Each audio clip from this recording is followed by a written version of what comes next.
7 de agosto del 26 vuelve a Israel. Para el tema de las armas. Para todo, porque es lo que le conviene a Colombia. Tengo un carácter fuerte, que soy firme, que soy respondoncita y todo eso. Obviamente como presidente eso no puede ocurrir, pero nunca me criaron con una mentalidad de perdedora ni de resentida. Y es muy distinto comportarse como un verdulero. ¿Maduro es un dictador? Esto te va a aterrar, pero yo digo lo que pienso, sin ponerme a disimular y a ser políticamente correcta. Yo sí quiero que Trump lo tumbe, pero si no se cae, supongamos que si no lo tumbaron, vea, tengo un pelito por acá que está volando.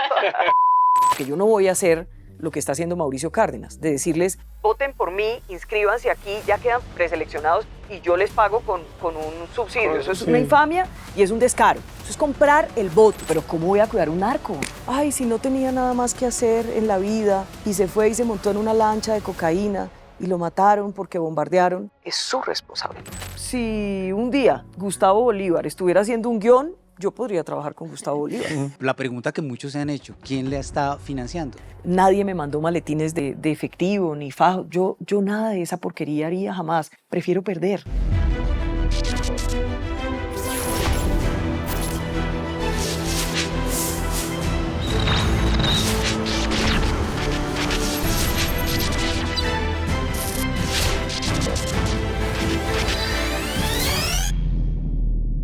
Bienvenidos a Vértice de Minuto 60, donde las preguntas y las respuestas se encuentran.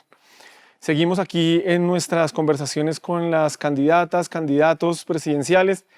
Las elecciones cada vez más cerca, hay un montón de noticias, de información, posibles alianzas, retiros, movimientos, bueno, en fin, esto está que arde. Hoy tenemos una invitada muy especial, Vicky Dávila. Bienvenida a Vértice de Minuto 60.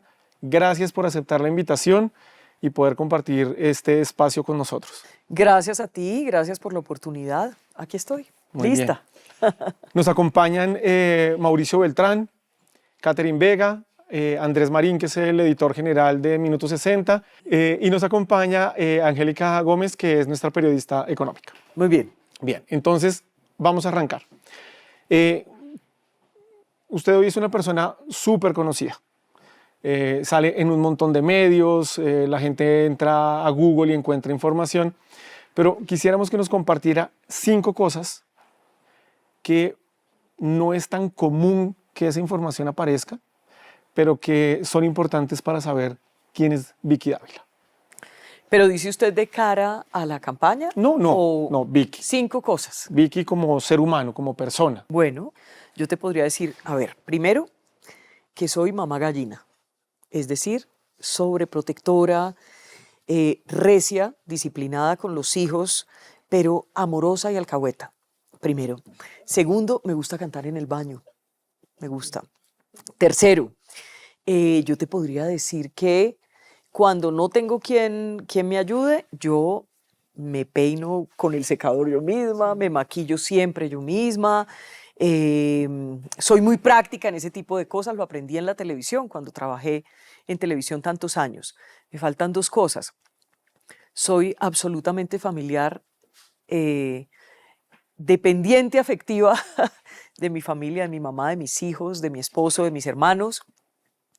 Y lo que más me gusta hacer tal vez cuando no estoy trabajando, mientras no estoy trabajando, es estar en la casa. Ay, como qué rico que no lo inviten a uno a nada.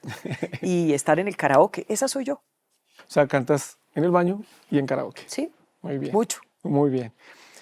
Vicky, estamos en un momento donde la agenda se mueve por tendencias, hay gritos, hay peleas, hay un montón de cosas que están pasando que generan un ambiente bastante pugnaz, bastante agresivo.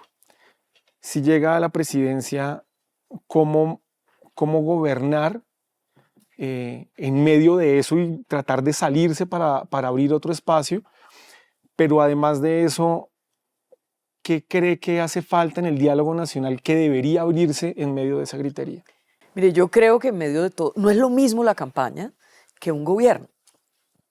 Yo creo que, por ejemplo, este gobierno confunde eso.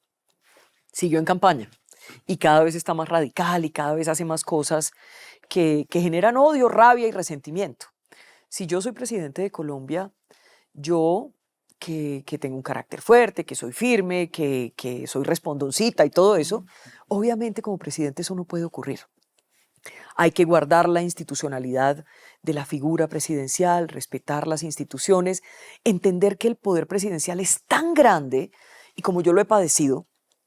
Entonces cuando el presidente sale y dice en la Plaza de Bolívar y por la televisión, sale y dice Vicky y me relaciona falsamente, porque él sabe que es mentira, con la tal junta del narcotráfico que yo creo que solo está en su cabeza. Mierda, eso es una cosa muy grave, porque me pone en peligro, porque me pueden matar, porque alguien puede disparar, pero a él no le importa. Entonces uno como presidente de Colombia tiene que ser responsable del poder que tiene la palabra del presidente, lo que dice y lo que hace. Así que de mí no esperen nada de eso.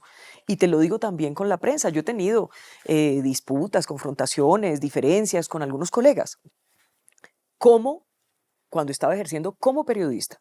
Pero nadie puede decir que mientras he estado este año de campaña, yo me he enfrentado a ningún colega, porque mi posición es diferente. Y como presidente sería exactamente igual. Respetar el trabajo de la prensa, no pretender que piensen como uno, aguantarse los varillazos, porque para eso eres el presidente y un servidor público, pero saber que la prensa así piense distinto a un gobierno es aliada natural del gobierno, porque lo que tiene que llegar a ser un gobierno es a cuidar la plata de los colombianos y a que los funcionarios hagan lo que tienen que hacer para resolver los problemas de los ciudadanos. Y si hay una prensa que es pilar de la democracia y que lo que está es vigilando la plata de los colombianos y ayudando a vigilar que los funcionarios hagan lo que tienen que hacer, yo la siento aliada. Vicky, en ese proceso decía yo soy respondona, soy estricta. ¿Qué hace para controlar todo eso? Pues un presidente está bajo mucha tensión, tiene 300 problemas al mismo tiempo, tiene que responder a una agenda nacional, regional, internacional. En esos momentos de tensión, ¿cómo lo procesa? No, pues todavía no he llegado a la presidencia, entonces no sé.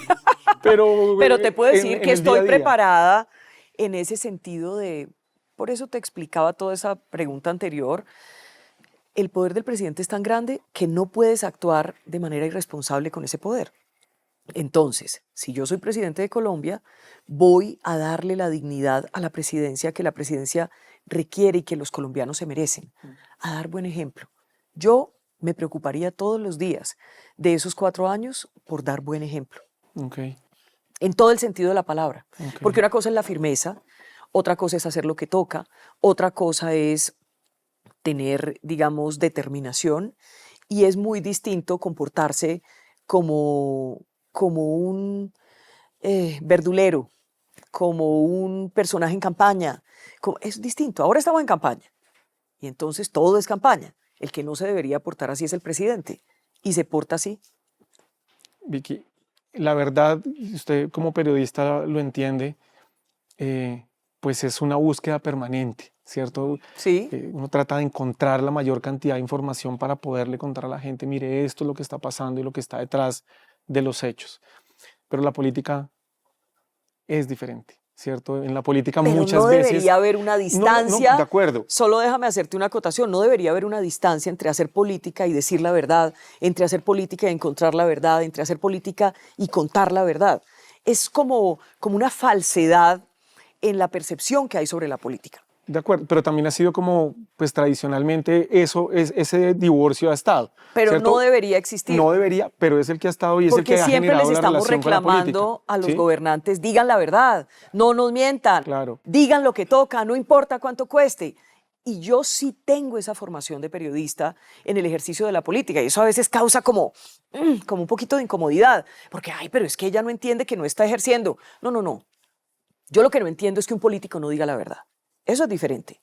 Y no me importa si yo estoy ejerciendo o no estoy ejerciendo, es una obligación con la sociedad y es una obligación con el electorado y es una obligación con el país. Entonces yo no acepto ese divorcio entre la verdad y el compromiso de alguien que es líder en la sociedad con esa verdad, así sea político y no periodista. Pero esto abre la puerta a la pregunta y es, hemos visto que muchas de las personas que han llegado a la presidencia y que se la han jugado por la lucha contra la corrupción, por las reformas sociales, por un montón de cosas, en el momento en el que, pues no lo pueden controlar todo, ¿cierto? Sí. Pero en el momento en el que pasan cosas con su círculo cercano, en ese momento la relación con esas causas que inspiraron no es la misma. Entonces, la pregunta ahí es, ¿cómo Vicky Dávila va a manejar esa histórica relación o ese histórico divorcio entre la política y la verdad cuando está gobernando y empiezan a sonar cosas alrededor? Yo tengo una opinión distinta de eso. Yo como presidente no sería capaz de arropar un corrupto. No sería capaz, te lo juro por Dios, no sería capaz. Ni sería capaz de proteger a alguien que hay un montón de indicios en contra. Porque, ¿qué hacen los gobiernos generalmente?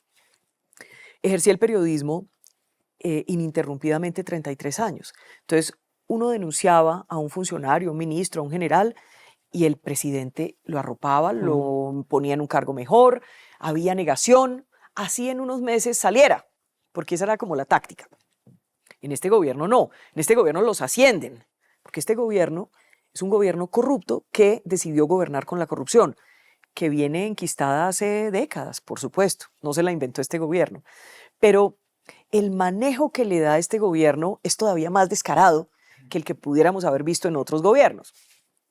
Yo no actuaría así. Si, por ejemplo, tú eres un periodista y tú denunciaste al ministro de Defensa, ¿uno qué tiene que hacer como gobernante? Vengan para acá los abogados, venga el fiscal general o venga y miramos, ¿hay indicios graves? Sí, sí hay, presidente. Entonces se va.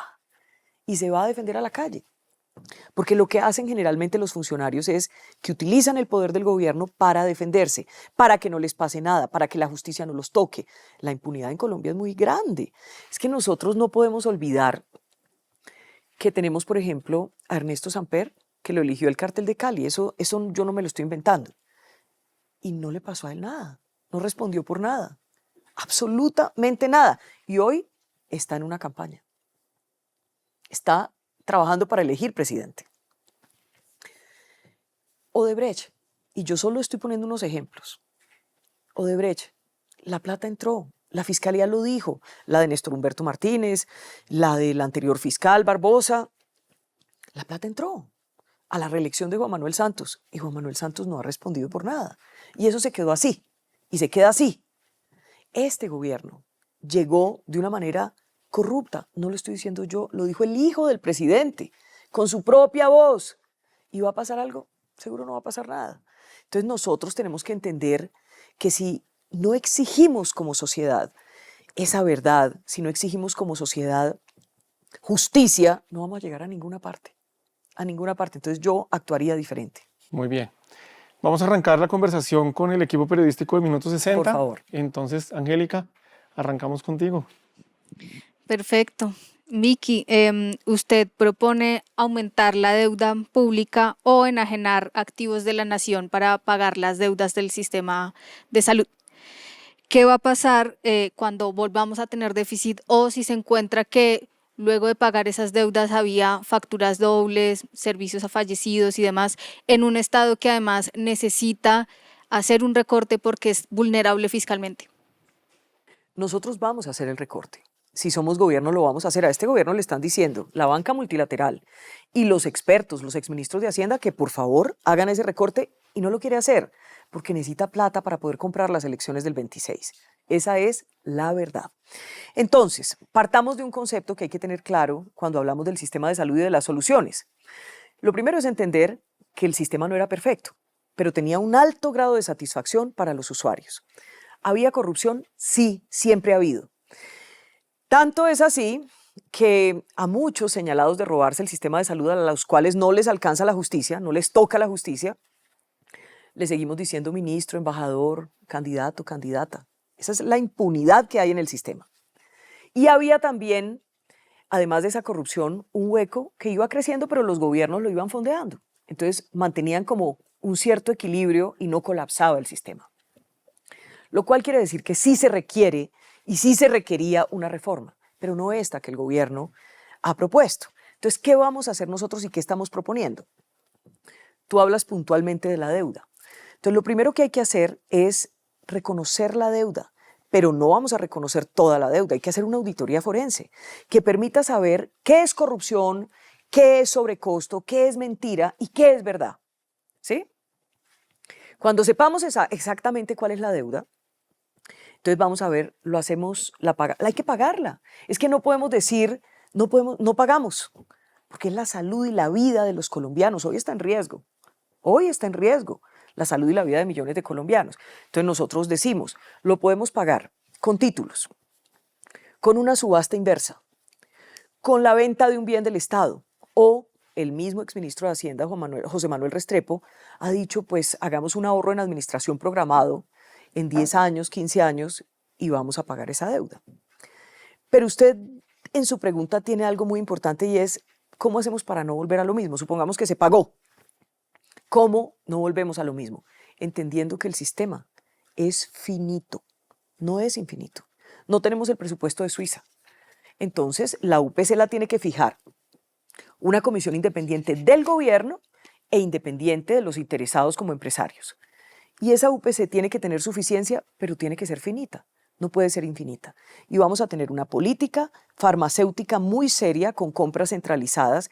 Y lo primero que vamos a llegar a hacer, porque hay que ver cómo vamos a manejar el tema presupuestal, y esto requiere un proceso para sanear el sistema, es entender que a la gente hay que darle sus medicinas. Y de donde sea, así no haya plata, yo voy a autorizar para que consigamos el dinero, para que en la primera semana los colombianos no tengan que seguir mendigando en filas eternas los medicamentos. Eso es una infamia con los pacientes.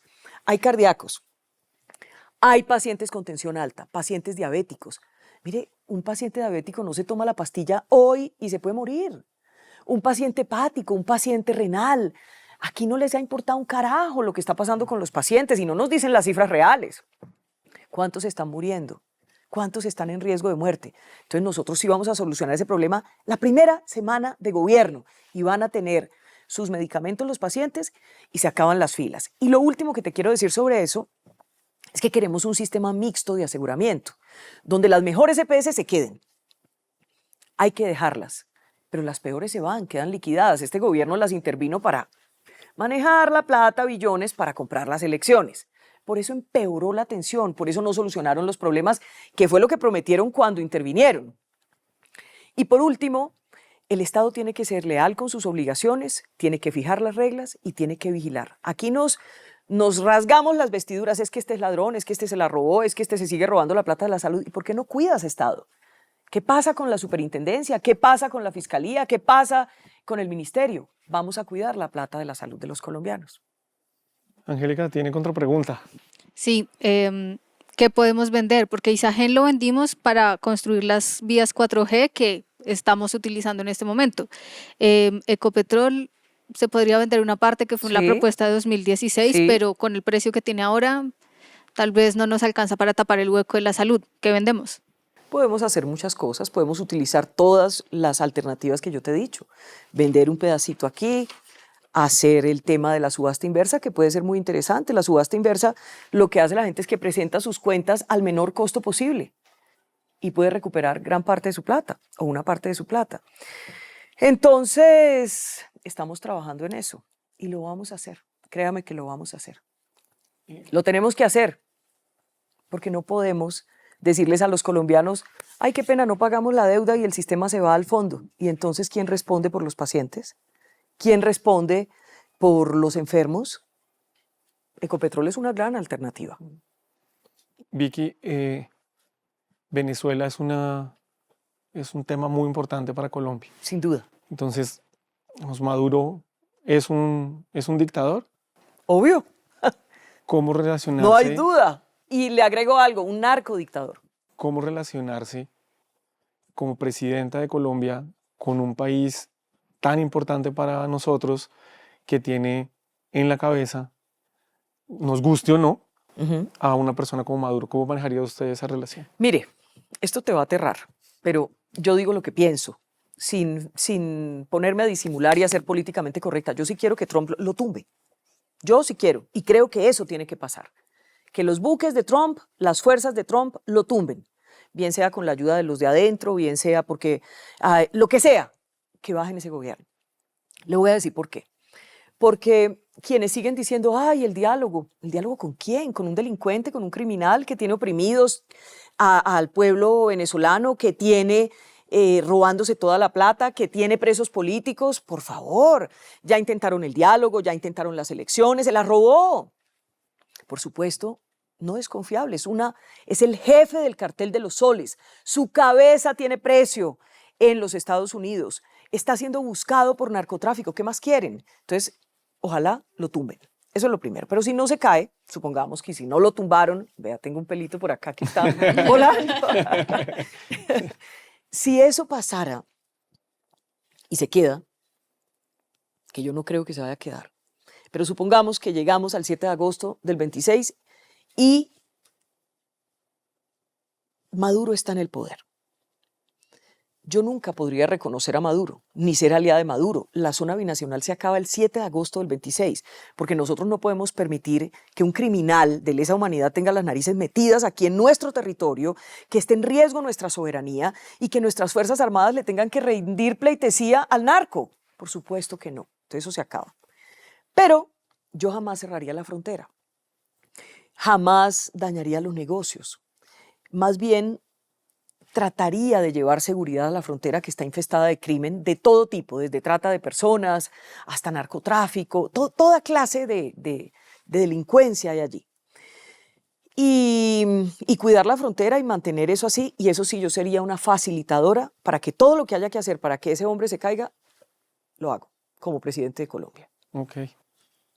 Mauricio. ¿Se aterró? No, pues son las propuestas, ¿cierto? La gente tendrá que decir, eso es lo que yo quiero, pero está bien. Además, ¿cierto? porque Eso es si parte se cae importante de esta Maduro, conversación. Sí. si se cayera Maduro, ustedes se imaginan, Colombia se convierte en la despensa de la recuperación de Venezuela. Entonces, es una gran oportunidad económica y es una gran oportunidad en materia de seguridad porque uno podría trabajar con ese gobierno, ya los narcos no van a tener por dónde sacar la droga, las disidencias de las FARC, que no son ninguna disidencia, son las FARC, ya no estarían escondidas allá. Él es el jefe del ELN, es el jefe del negocio de la cocaína en toda la frontera. Miércoles, ¿quién puede creer que se quede Maduro? Nadie. Sensato. Vicky, a eso sumémosle el tema de la justicia. ¿Cómo ganar esa credibilidad en la justicia, teniendo en cuenta que todo gobierno que llega siempre dice, vamos a hacer una reforma a la justicia, vamos a implementar nuevas cosas, vamos a acabar con esto, vamos a acabar con lo otro, el sistema penal acusatorio no sirve? Y hay muchas quejas ciudadanas porque no hay esa confianza para hacer una denuncia y que no se quede en la impunidad. La impunidad es muy grande en todos los casos, desde el caso más pequeño hasta el escándalo más grande de corrupción. ¿Cómo hacer para que la justicia se recupere? Usted como presidente, ¿qué va a hacer para que la justicia retome ese rumbo?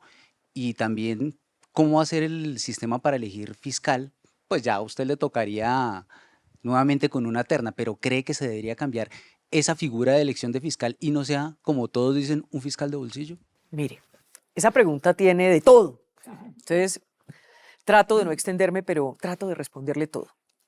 Lo primero es que es cierto que todos los gobiernos llegan con una reforma a la justicia que se hunde y no pasa absolutamente nada y seguimos con la misma impunidad, con la misma ineficiencia de la justicia, así haya jueces, fiscales, investigadores, magistrados que son de lujo.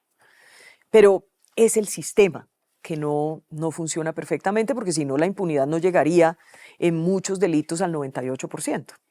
Así que lo que nosotros hemos pensado es llegar con un plan de choque contra la impunidad. Eso es lo primero. De tal suerte que nos vamos a sentar con la justicia. Esto tiene que partir del respeto a la justicia. Yo respeto la justicia, entiendo que es un pilar de la democracia y para mí eso es sagrado. Puede haber algunas diferencias. Reconozco que hay un pequeñísimo sector de la justicia politizado. Eso también es verdad. Que hay corrupción en el sector como hay en toda la institucionalidad, lamentablemente. Pero la institucionalidad de lo que representa la justicia para mí es sagrada. Partamos de ahí. Entonces sentémonos con la justicia, con las cortes, con la fiscalía, sentémonos y miremos qué vamos a hacer para descongestionar los despachos. Meterle inteligencia artificial, eso requiere presupuesto, eso es verdad. Requiere también más personal probablemente, pero no necesariamente que tengas que llegar a contratar a miles de fiscales. Entonces, involucremos a los notarios que nos podrían ayudar en la descongestión. Metamos la inteligencia artificial, digitalización de la justicia plena, y de esta manera tal vez vamos a lograr metas efectivas en ese bajar esa impunidad que nos está matando en el país. El ciudadano de a pie no está respaldado. Si yo les pregunto a ustedes acá, seguro encuentro que ¿les han robado el celular alguna vez? No. No les han robado el celular, pero váyase a la calle. Váyase a la Sí, calle no, y va a encontrar... Siempre siempre sí. hay una historia. Entonces, desde esos delitos, en teoría pequeños, pero que pueden ser una tragedia para una persona que hizo un sacrificio inmenso para tener el celular, o que sin su celular no puede trabajar, o que queda desconectado, realmente es una herramienta de trabajo hoy el celular. El que lo chuzan por quitarle el bolso, el maletín, el que lo roban en Transmilenio, a la mujer que tocan en Transmilenio, toda esa impunidad que hay alrededor del delito simple, en eso tenemos que trabajar, no solamente en los delitos de alto impacto, que luego seguramente vamos a hablar, narcotráfico, alta criminalidad, pero en este campo alguien tiene que llegar a hacer lo que toca en esa materia. Entonces nosotros llegamos con ese plan de choque y usted hablaba de lo del fiscal. Como yo no estoy pensando en que vengan a ayudarme a tener impunidad en el gobierno, si llegamos a un consenso con la justicia de que cambiemos la forma de elegir al fiscal para que sea más pro, para que tenga mayor credibilidad, para que luche contra esa impunidad, si eso puede hacer parte de ese plan de choque contra la impunidad, a mí no me importa, yo lo cambio. No tendría ningún problema, como tampoco tendría problema en que se acabara la comisión de acusación para que no haya una garantía de impunidad para el presidente de la República o para la presidente. Yo no quiero llegar a que me encubran, no quiero llegar a delinquir, a tener un sitio seguro para que me puedan encubrir, porque yo no soy una delincuente, porque yo nunca he robado, porque yo nunca voy a robar. Entonces yo no le tengo miedo a eso, nunca haría algo que fuera un delito. Claro. Bueno, en esa misma línea, usted no le va a jalar a la paz total, ya está claro. Por supuesto que se acaba el 7 de agosto del 26. Se acaba el 7 de agosto, pero ¿qué va a pasar con los otros tribunales que ya están y que pues no se ha implementado la paz, como es el caso de la Jurisdicción Especial para la Paz, no se ha implementado? Se acaba en el día país? que toca que se acabe. ¿Qué va a pasar con esa Se va a jurisdicción? acabar el día que le toque. Yo no la voy a alargar. Eso ha sido funesto. ¿Para qué ha servido la JEP? Para gastarse más de 3 billones, casi 4 billones de pesos, en decirnos, después de años a los colombianos, ¡ah! La cúpula de las FARC era secuestradora. ¿Necesitaban eso? No. O para decirnos, quedan condenados a buscar a los desaparecidos. Eso es una burla a las víctimas, una burla al pueblo colombiano. Así que yo cumpliré con la obligación. Yo no voy a llegar con el cuento. Eso que dicen que es que vamos a acabar mañana con la JEP, paja. No crean, eso es paja. El gobierno Duque llegó dizque a reglamentarla y no pudo, porque eso quedó amarrado constitucionalmente. Entonces, perder las energías, el tiempo y todo allí es una estupidez en la que yo no me voy a dedicar. Yo me voy a dedicar a resolver el problema de la salud, a que los muchachos tengan empleo y tengan la posibilidad de hacer una preparación rápida en un año en inteligencia artificial, en que sean programadores, en que sean bilingües, en que se especialicen en turismo, en atención de público en un año y muchas cosas más, a que tengan su primer empleo, a que las madres comunitarias y las madres cabeza de hogar puedan tener un subsidio. Voten por quien quieran. Les digo aquí a las madres comunitarias y a las madres cabeza de hogar, voten por quien quieran, porque yo no voy a hacer lo que está haciendo Mauricio Cárdenas, de decirles, voten por mí, inscríbanse aquí, ya quedan preseleccionados y yo les pago con un subsidio. Eso es una infamia y es un descaro. Eso es comprar el voto. Yo les digo, voten por quien les dé la gana. Si yo llego a la presidencia de la República, yo voy a trabajar por ustedes porque es la obligación de un presidente de Colombia. Entonces, así lo veo, así lo veo. La JEP seguirá, ella misma se ha ido autodestruyendo.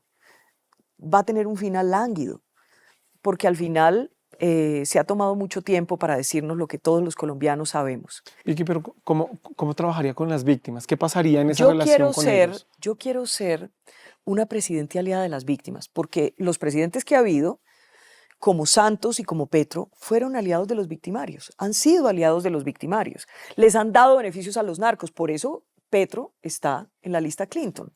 Yo jamás defendería a Petro de eso. Ay, qué injusto, dice Sergio Fajardo. que no está bien, que no está correcto.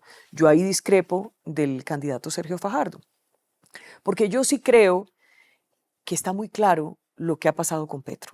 Petro, con la paz total, favoreció a los narcos. Les dio, antes de cualquier cosa, ceses al fuego para que pudieran avanzar, y ya están en el 70% del territorio según la Defensoría del Pueblo, y mientras tanto la fuerza pública con las manos amarradas que no podía actuar. Y eso sin contar que todos los grandes capos están libres, que Petro legalizó la siembra de coca. Yo no sé por qué en este país no han entendido que eso fue lo que sucedió. Cuando usted no fumiga, cuando usted no erradica, cuando usted no sustituye los cultivos de manera seria, ¿eso cómo se llama? Legalizar el cultivo de coca. Porque además le dice al campesino, tranquilo, pobrecito usted, yo le voy a comprar la coca. Pero No, también ha erradicado. mira las cifras, no ha erradicado. Mira las cifras. 2.000 hectáreas erradicadas, 1.000 hectáreas, cuando eran 30.000 las que tenían que erradicar. Eso es Pues erradicar. el gobierno dice que va a llegar a la meta de 30.000, de hecho. No va a llegar, por Dios, no le creas al gobierno. ¿Cuál meta? Legalizó la siembra de coca. Paja pura. Es paja pura. Entonces, motivos para que lo hayan metido a la lista Clinton, todos. Sin contar el pacto de la picota con el que llegó al poder. Sin contar lo que el hijo contó. Es que yo, como periodista, le hice la entrevista. Pero ¿usted cree que él es Y contó- narcotraficante? Mire, la gente que llega a la lista Clinton no es porque siembre coca ni mande cocaína, es porque favorece también a los narcotraficantes. ¿Y Petro favoreció a los narcos o usted tiene duda de eso? ¿Hay duda? ¿Dónde están los narcos hoy? ¿Dónde está Araña, que está aprobada su extradición y no lo han mandado, y es un narco? ¿Dónde está Mordisco? ¿Dónde está Calarcá? A Calarcá lo cogieron en carros de la UNP con objetos prohibidos, haciendo algo prohibido. Es un narco. ¿Y dónde está? Está libre, está impune. Mientras nuestros soldados están muertos o han sido víctimas de secuestro por órdenes de él. ¿Eso cómo se llama? Favorecer a los narcos. Vea, yo ahí me meto de una para mi No, pregunta. y justo era el turno de Era Catherine. relacionado con este tema y es, usted ya nos dijo que está de acuerdo con que Trump tumbe a Maduro, Sí. que seguramente lo va a hacer en su percepción. Sin embargo, pues han pasado ese tema de los ataques a las lanchas y obviamente han salido las críticas, incluso desde el mismo Congreso de Estados Unidos, respecto a si primero Trump tiene la autoridad para hacerlo. Y segundo, sobre el debido proceso de las personas que puedan estar en esas lanchas. Mi pregunta va dirigida, obviamente está clarísimo su visión sobre cómo combatir el narcotráfico, pero respecto a esos procedimientos, ¿hasta qué punto autorizar este tipo de cosas? Porque pues también está en medio mucha gente, incluso hablando de los cultivos ilícitos, también la gente que vive alrededor. ¿Hasta qué punto permitir o hacer esas acciones? Incluso se habló del tema de pedirle al Congreso un permiso para atacar terrestremente también, y eso implica también de pronto que pues lo hagan acá dentro de Colombia. Mire, nosotros tenemos que defender la soberanía de Colombia. Y Petro se tiene que encargar de hacer lo que le toca como presidente de Colombia. Si yo soy presidente de Colombia, eso no va a pasar. Y nadie va a venir a meterse a nuestro territorio. Porque yo sí voy a hacer como presidente lo que toca hacer para combatir el narcotráfico. Y yo sí voy a autorizar las extradiciones, y yo voy a acabar con la paz total, y yo voy a reactivar las órdenes de captura, y le voy a mandar todos los narcos que pueda capturar con la fuerza pública, se los mando a Trump, a mí no me importa. Eso es lo que hay que hacer. Entonces aquí no vamos a tener ese dilema. O sea que no entraría a Estados Unidos, digamos, a hacer una Nosotros operación. tenemos que, pero es que no va a pasar. No va a pasar porque parta de que usted tiene a Petro en la lista Clinton, una persona que como presidente de Colombia ha favorecido el narcotráfico. Yo no lo haría y tendría una buena relación con Trump. ¿Para qué? Para tener un plan Colombia 2.0. Nosotros tenemos que entrar a recuperar el territorio. El territorio no se recupera solamente por la fuerza. Hay que llevar fuerza legítima del Estado para usarla sin complejos y sin abuso. Y esta palabra hay que resaltarla, sin abuso. Yo jamás abusaría de la autoridad. Hay que recuperar la autoridad. Y entonces, ese Plan Colombia 2.0 lo que dice es, listo, vamos con fuerza, pero por el otro lado vamos con Estado. Porque es verdad, Aquí necesitamos salud, educación, créditos, comida. En una cantidad de territorios que hoy están tomados por el narcotráfico en Colombia, no se vaya lejos, el Cauca, Jamundí, Chocó, el Catatumbo, no hay nada. Los ciudadanos están a merced de los zampones, a merced de la cocaína y de su poder. Nosotros tenemos que llegar con el Estado. Entonces, yo sé que yo podría trabajar muy bien con el gobierno de los Estados Unidos para hacer esa recuperación del territorio y ganar de Estados Unidos lo que necesita Colombia. No solamente proteger los negocios, diversificar el mercado, sino que nosotros necesitamos cooperación judicial, necesitamos cooperación en inteligencia, reentrenamiento, reequipamiento, drones, tecnología, recompensas. Todo eso lo necesitamos y no lo podemos hacer solos. Y le voy a dar un dato más, que seguro la escandaliza. 7 de agosto del 26 vuelve Israel. Para el tema de las armas. Para todo. Porque es lo que le conviene a Colombia. Es que nosotros no podemos seguir manejando las relaciones internacionales. Es que al presidente no le gusta Trump. ¿Qué carajos importa que no le guste al presidente Trump? Lo que importa es qué le sirve a Colombia. Cuando una persona llega a la presidencia, primero es el honor más grande que puede tener un colombiano o una colombiana. Pero segundo, es una responsabilidad inmensa. Usted se levanta, respira y eso incide en todos los colombianos. Pero, Entonces vuelve Israel para poder tener esa cooperación que necesitamos por nuestra seguridad nacional. Digamos, si en esas lanchas van colombianos, usted como presidenta también tiene la responsabilidad de cuidarlos. O sea, pues... No, pero ¿cómo voy a cuidar un narco? No, no pero, jodas.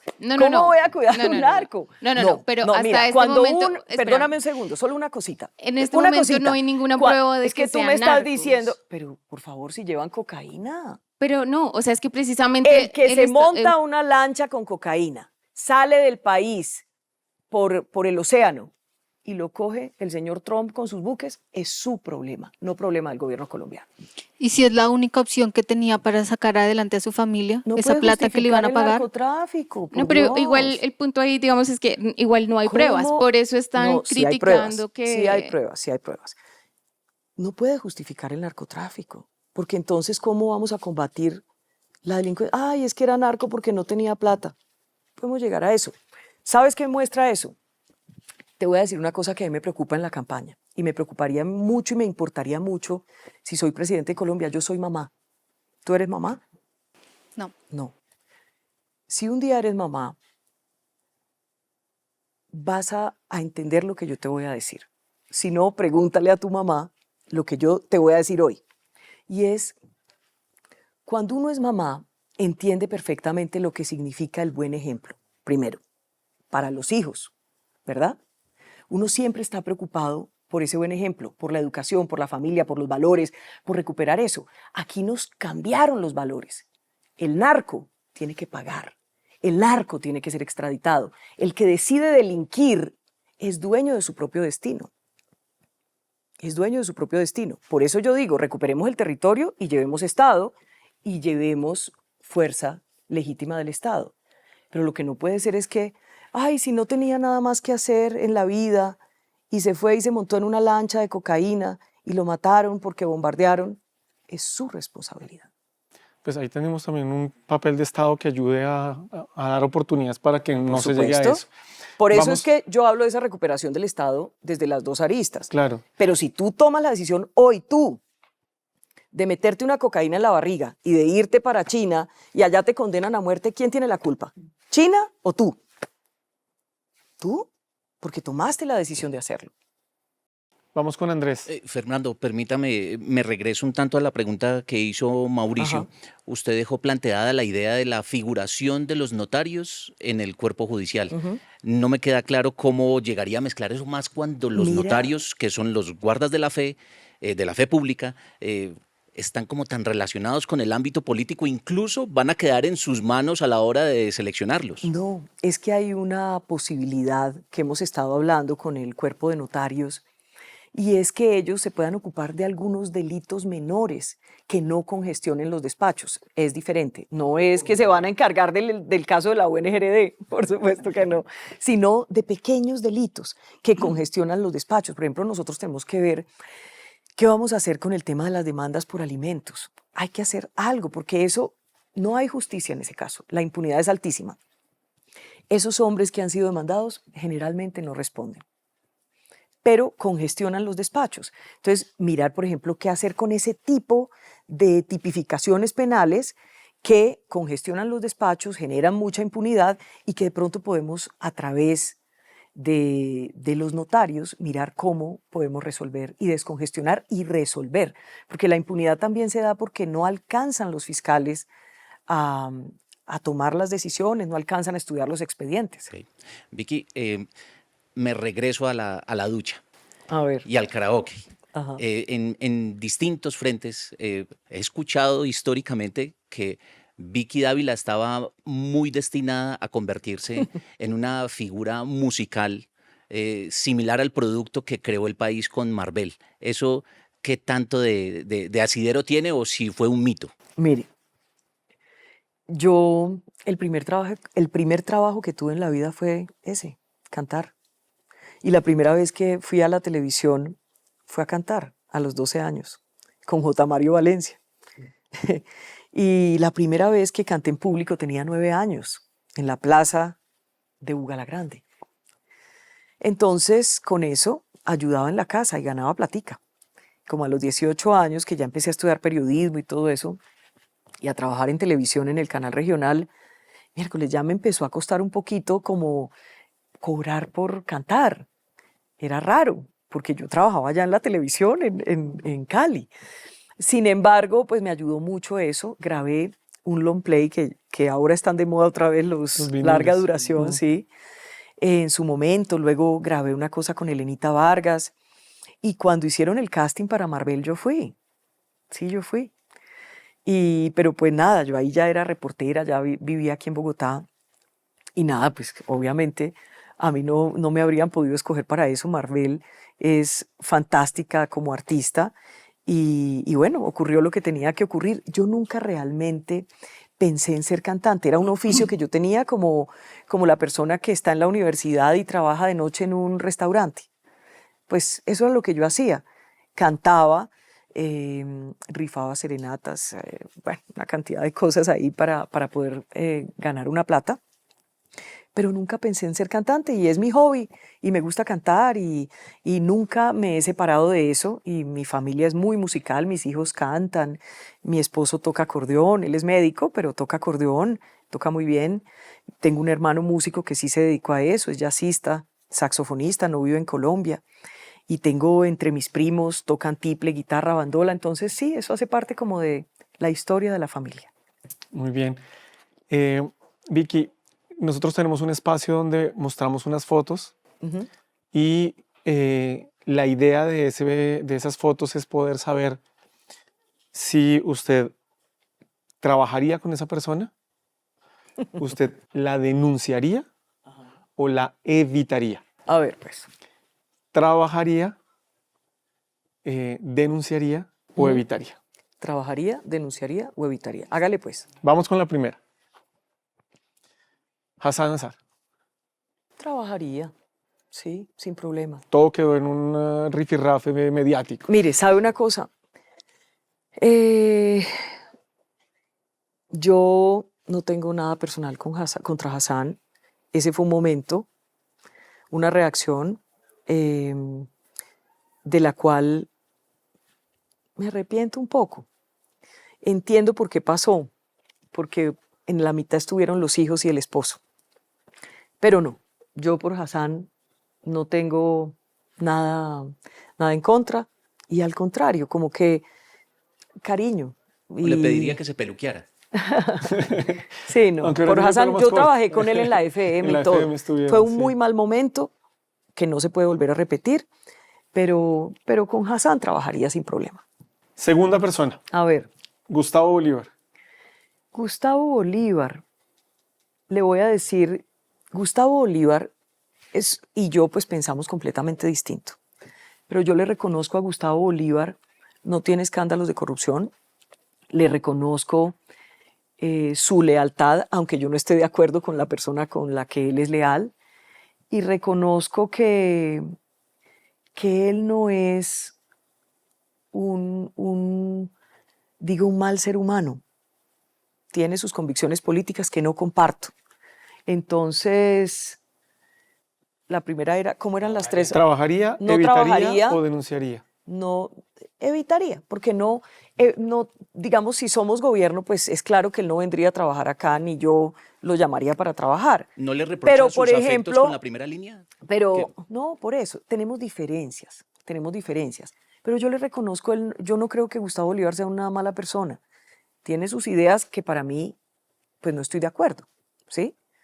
Em, pero, por ejemplo, si un día Gustavo Bolívar estuviera haciendo un guión, yo podría trabajar con Gustavo Bolívar, porque no Un sería musical. política.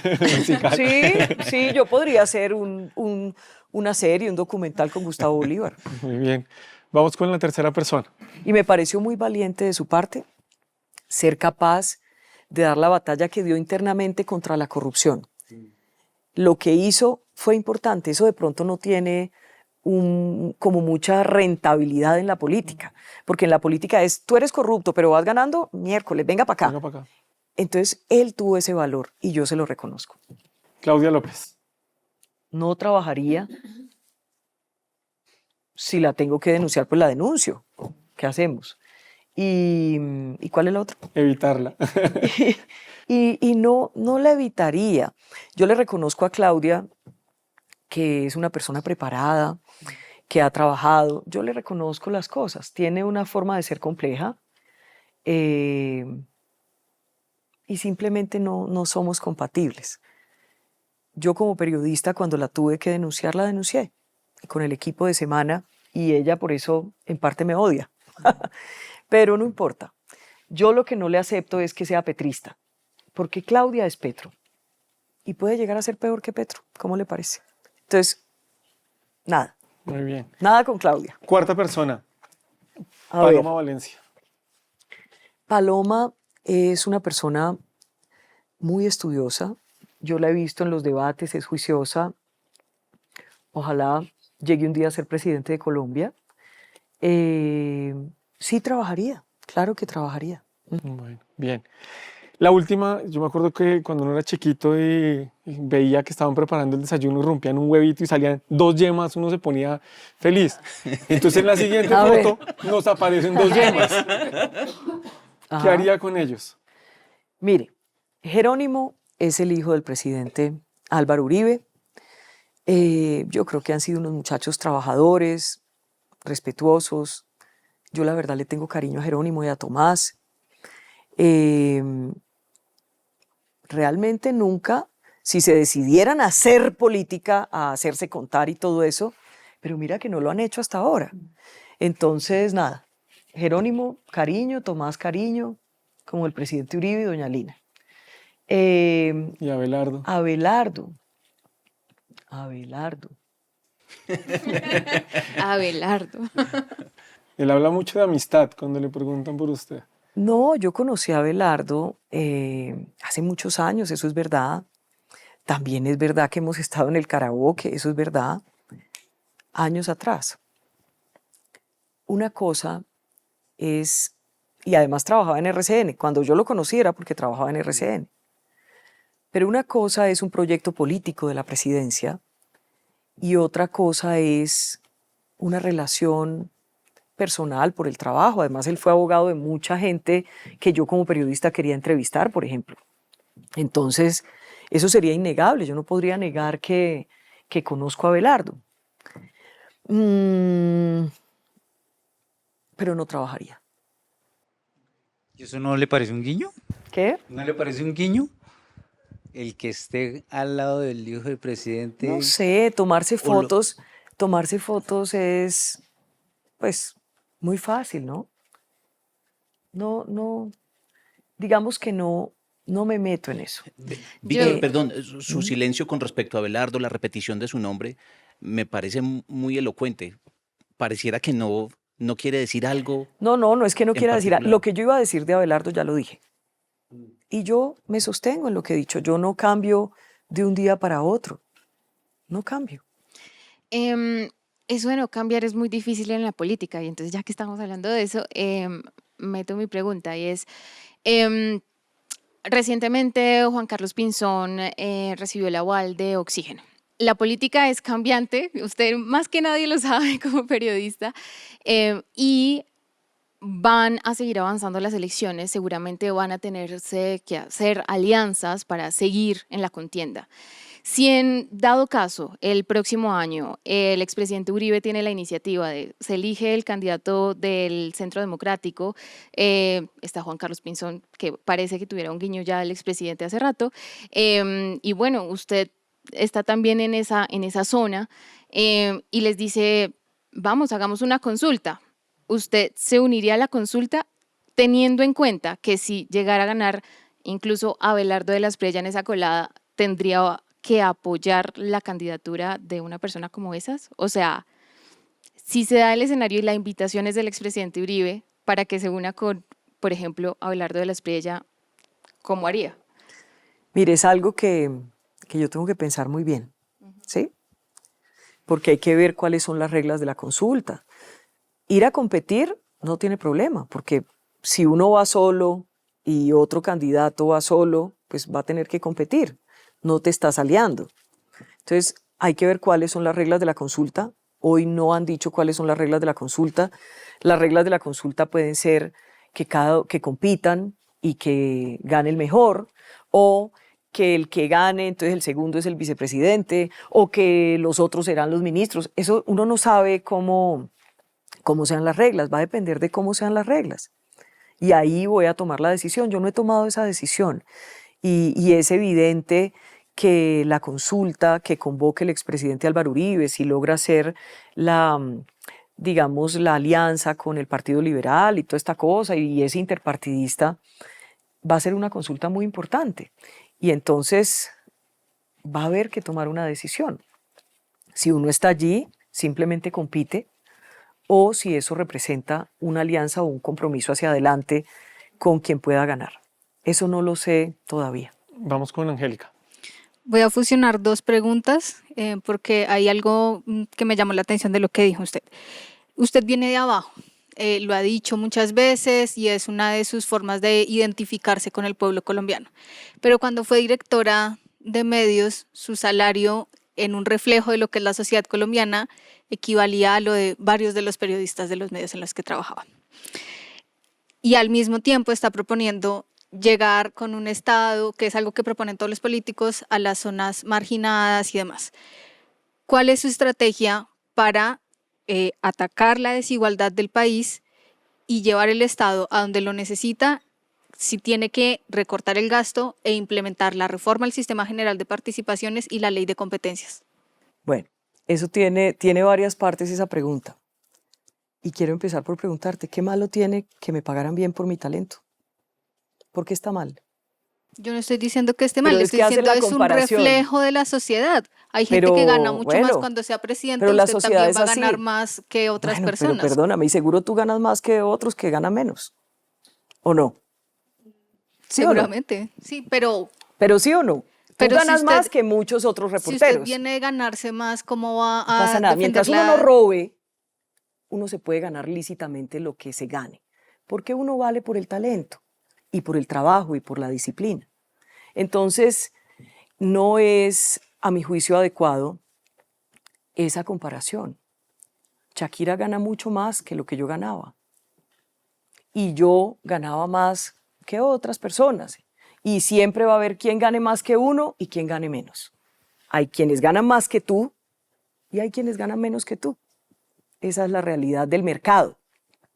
Es la realidad de lo que significa el talento. Entonces, es evidente que la desigualdad es un problema en Colombia. Eso no es mentira, es verdad. Pero esa desigualdad no se puede combatir destruyendo la riqueza. Al contrario, lo que habría que lograr es que esa riqueza produzca una riqueza que se vaya hacia abajo, ¿sí? Y no es mentira, es verdad que yo vengo de una familia muy sencilla, eso no es mentira. Yo nací en un pueblo, en Tuluá, y mis papás vivían en una pieza. Y mi papá era cantante de tangos en los bares. Y mi mamá era ama de casa, tenía 17 años cuando yo nací. Y toda la vida lo que vi en la casa fue, pues que no había, ¿sí? Pero nunca me criaron con una mentalidad de perdedora ni de resentida. Siempre me dijeron, usted es la mejor, va a ser la mejor, luche por ser la mejor. Y ahí hay un tema cultural importantísimo, porque no me criaron para perder, no me criaron para revictimizarme, no me criaron para que no tuviera futuro, me criaron para que rompiera las barreras de la miseria con las que nací y por supuesto yo no tenía la culpa, ¿verdad? Y fue así como poco a poco a lo largo de la vida fui avanzando. Y hay una palabra clave en mi vida y es las oportunidades. Yo era una niña como cualquier niña muy pobre de Colombia que hoy está naciendo, o que nació ayer o que nació hace un mes.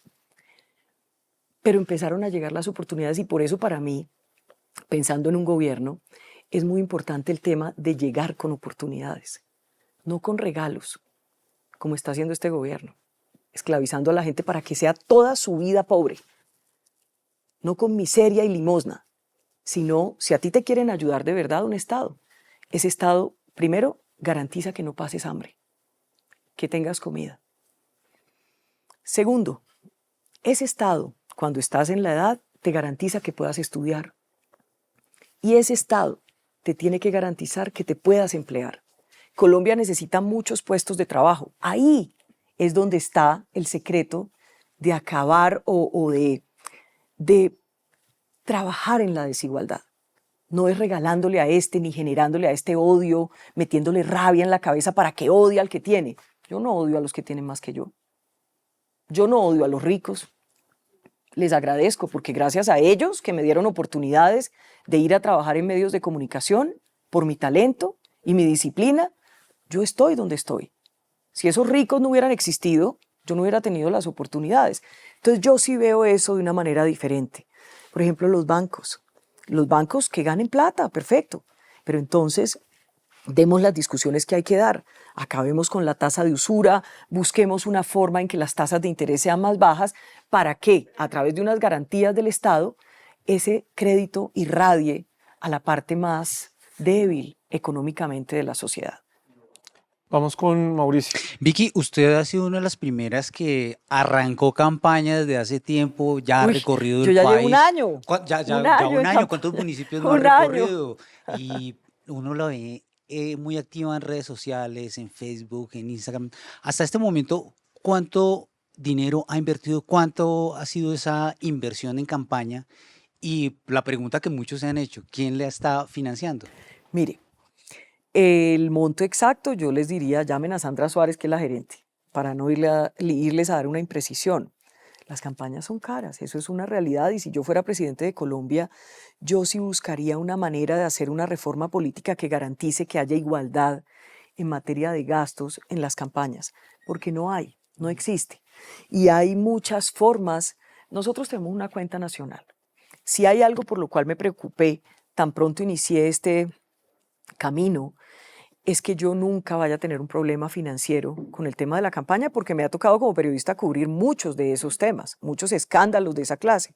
Entonces a mi campaña no entra plata rara, no entra plata en efectivo, hay una cuenta nacional, una sola persona encargada de eso, que es Sandra Suárez. O sea, Sandra Suárez, que es la gerente, tiene que responder por todo lo que pasa económicamente en la campaña. Solamente se puede hacer aportes en cheque. Entonces se hace en cheque y 48 horas el banco hace todos los estudios de SARLAF, de toda esa cosa, para que se pueda ingresar esa plata, volverse efectivo. ¿Quiénes me han dado plata? Obviamente empresarios.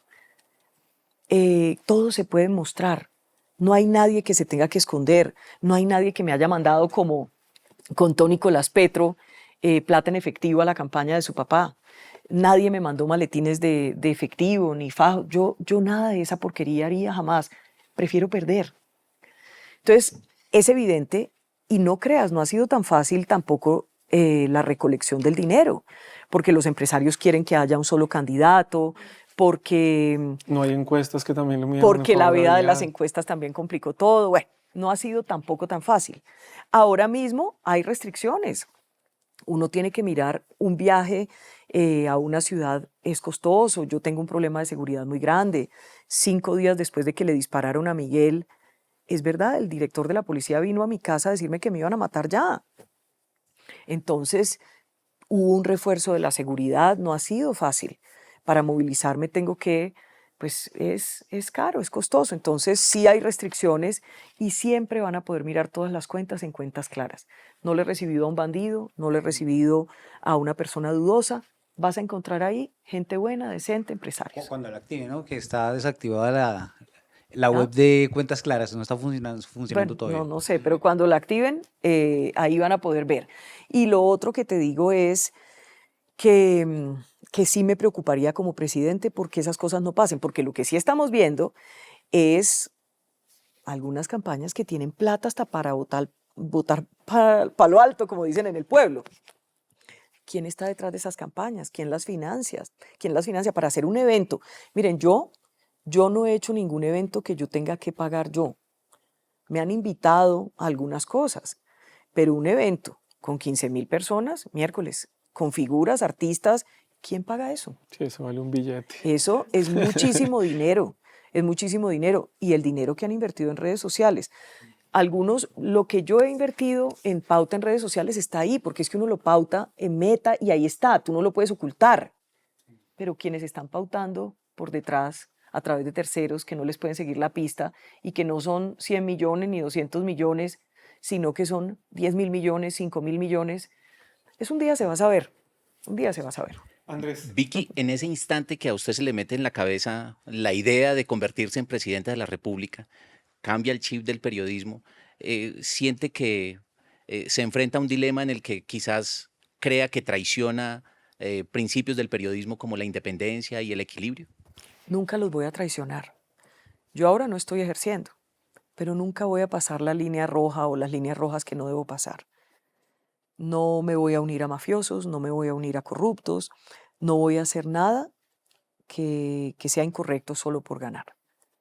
Y solo voy a defender mis convicciones y estoy dando esta lucha que es difícil, que es compleja, que tiene muchos retos, que te pone entre los palos tu vida y tu seguridad. Yo menciono mucho que soy mamá, yo tengo 2 hijos, Simón y Salomón.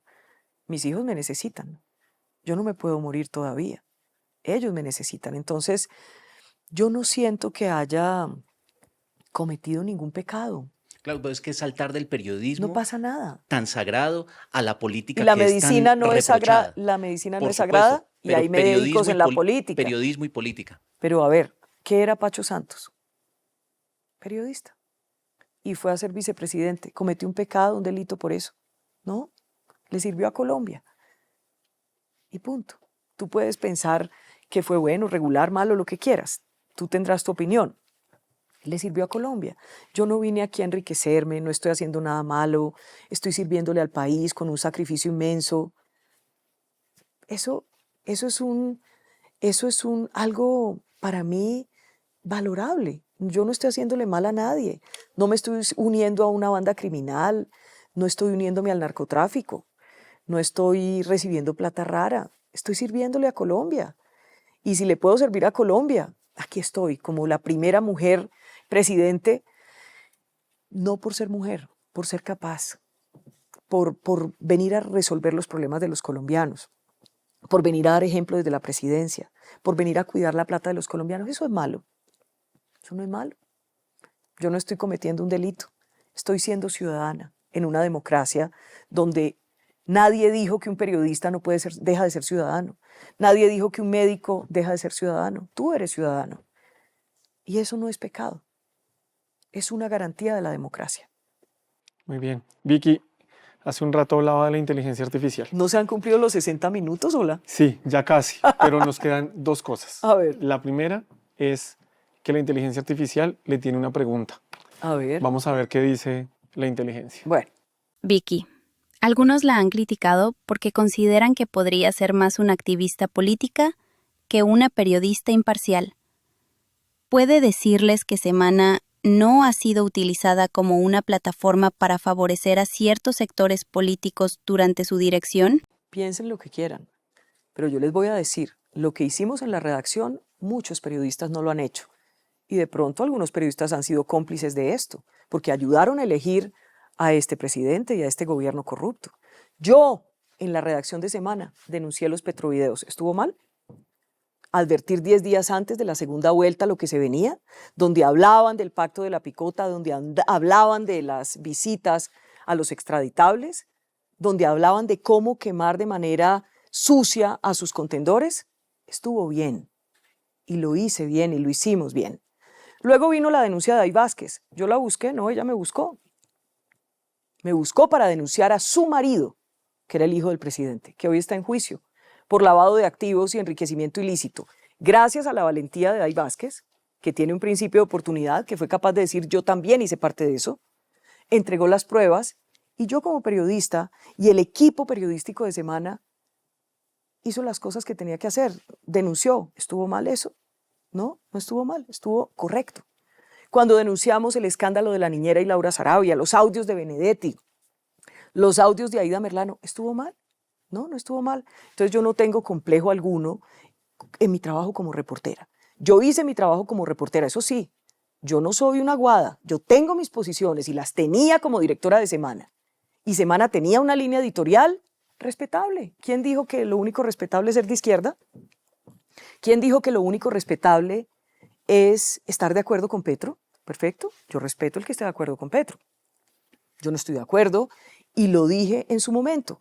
Cuando tomé la decisión de ser candidata presidencial, renuncié a la dirección de Semana. Entonces yo hice con la dirección de Semana, con la redacción de Semana, valiente, llena de periodistas berracos, valientes, reporteros buenísimos, hice lo que tenía que hacer como directora y como periodista. Ahora estoy aquí, no estoy ejerciendo y estoy haciendo también una labor honorable y honrada.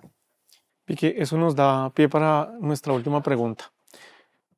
Usted logra sobrellevar todo esto de la campaña, gana, gobierna durante 4 años, termina su gobierno y usted va saliendo del Palacio de Nariño y mira hacia atrás.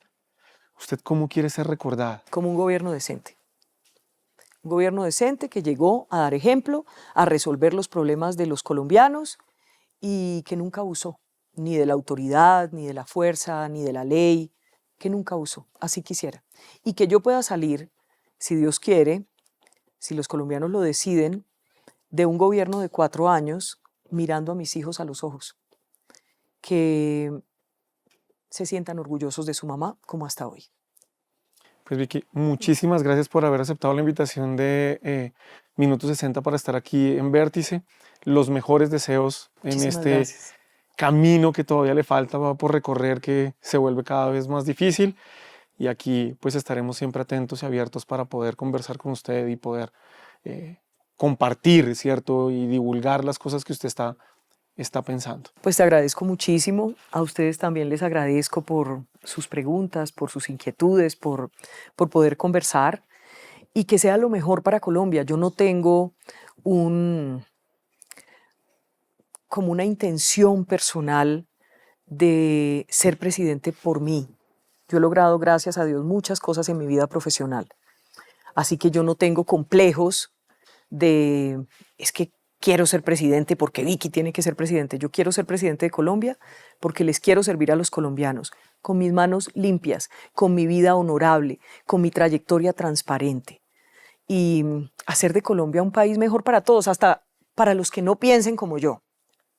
Porque yo sí quisiera ser presidente de todos los colombianos y todo lo que hiciera cada día de esos 4 años de gobierno lo haría pensando en que le sirva a todos los colombianos, teniendo firmeza, teniendo decencia, luchando contra el crimen, contra el narcotráfico, teniendo unas relaciones internacionales basadas en la diplomacia y en lo que le sirva a Colombia y dando ejemplo. El ejemplo, buen ejemplo, es el que tiene que cundir desde un gobierno y luchando contra la corrupción. Muy bien, pues muchas gracias. Y con ustedes nos vemos muy pronto aquí en Vértice, donde las preguntas y las respuestas se encuentran. Soy Fernando Rojas Parra, Minuto 60, un infinito de información.